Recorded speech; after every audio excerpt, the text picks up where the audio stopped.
Hello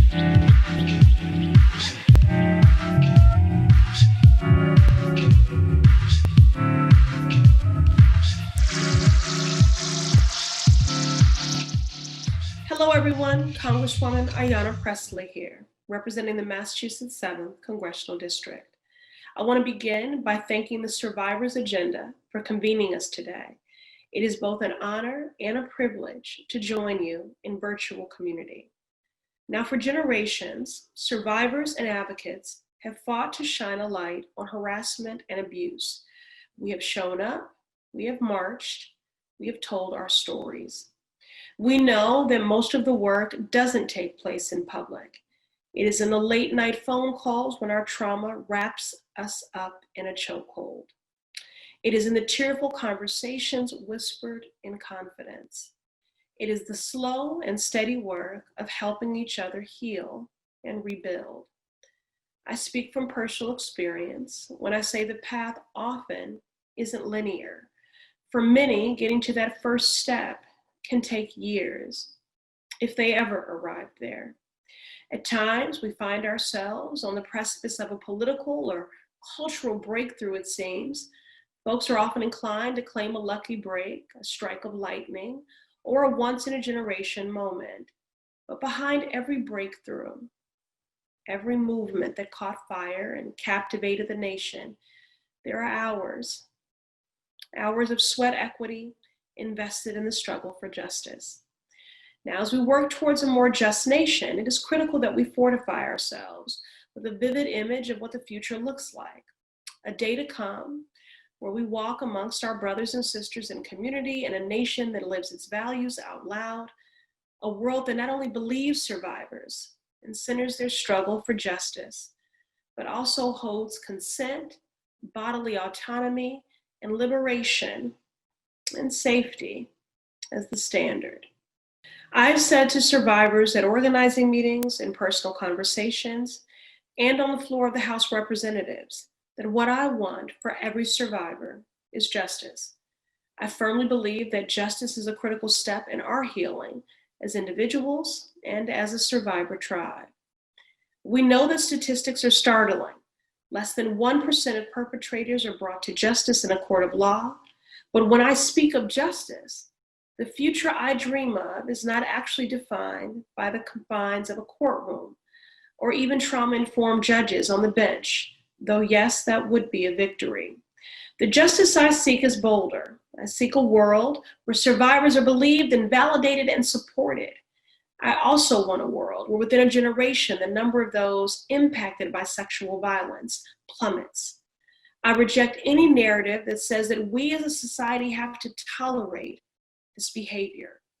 When we look at what informed policy has done to stave off deaths caused by drunk driving or gun violence, at least in developed countries aside from the United States, I am emboldened. I dream of a world where consent is taught at the youngest age, where we invest in breaking down the intersectional barriers of systemic oppression and abject poverty that too often leave folks rendered voiceless, and a world where we provide the economic opportunity and mobility that enables strong, healthy relationships and communities that can protect us in moments of vulnerability.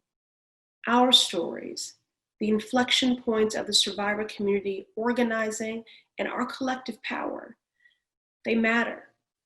As a survivor, I struggled for years to tell my own story, and I know how it feels to be a survivor in a country where believing and supporting survivors has become a partisan issue, where survivors are made to feel marginalized and ostracized, where we've had to weaponize our very traumas just to be seen, heard. I share my story because it is part of my own ongoing healing, and because I know that sharing my story can provide others with agency too.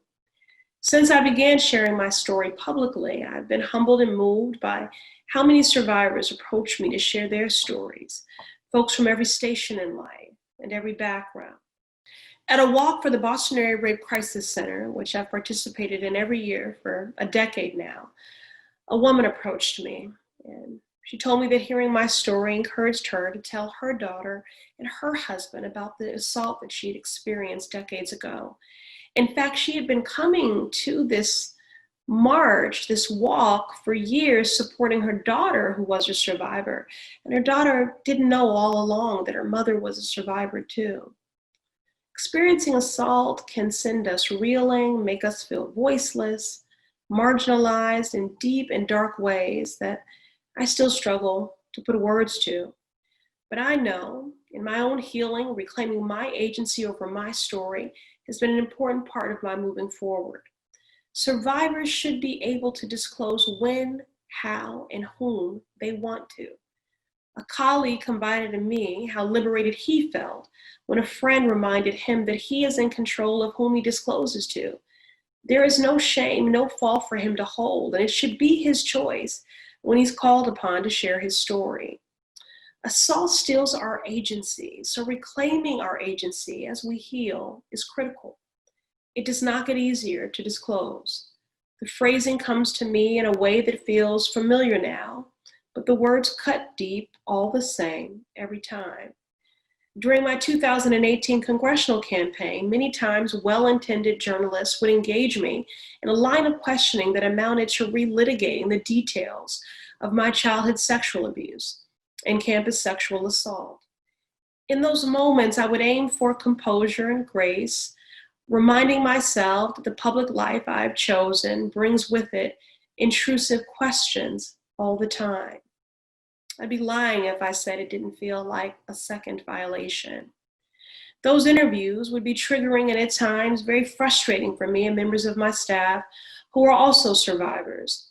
They would feel outraged at the line of questioning, and I would feel vulnerable. In those moments, I would try to remind myself that this is why we need survivors in positions of power and influence everywhere. We know that we carry our lived experiences into every space that we occupy. Creating real change requires continued movement and coalition building. It requires that more elected leaders listen to their constituents and keep themselves in close proximity to the pain. And it demands systemic change to ensure that our institutions of power more accurately reflect the diversity and lived experiences of those in our communities. Simply put, we belong everywhere. And our truths deserve to be whispered in the corridors of power and shouted from rooftops. We belong at every table where decisions are being made about our lives, our livelihood, and our justice. Our lives, our stories, our struggles, and our healing matter. Audre Lorde reminds us that when we liberate ourselves, we liberate others too. Our movement builds when we elect survivors. Each time our government takes a step toward representing and valuing the diverse lived experiences of the American people, our policy becomes sharper, crisper, more responsive. Because when those with relevant firsthand experiences ask pointed questions, the air shifts, the conversation changes. It does not mean that we aren't still healing. It does not mean that we don't still simultaneously hold fears and hopes and a deep sense of responsibility. But every survivor that sits upon the dais, leads proceedings in a committee hearing, or calls for a federal investigation acts not only on their behalf, but on behalf of thousands who are united through a shared experience. Real and lasting change can take hold as we claim our seats at the tables of power.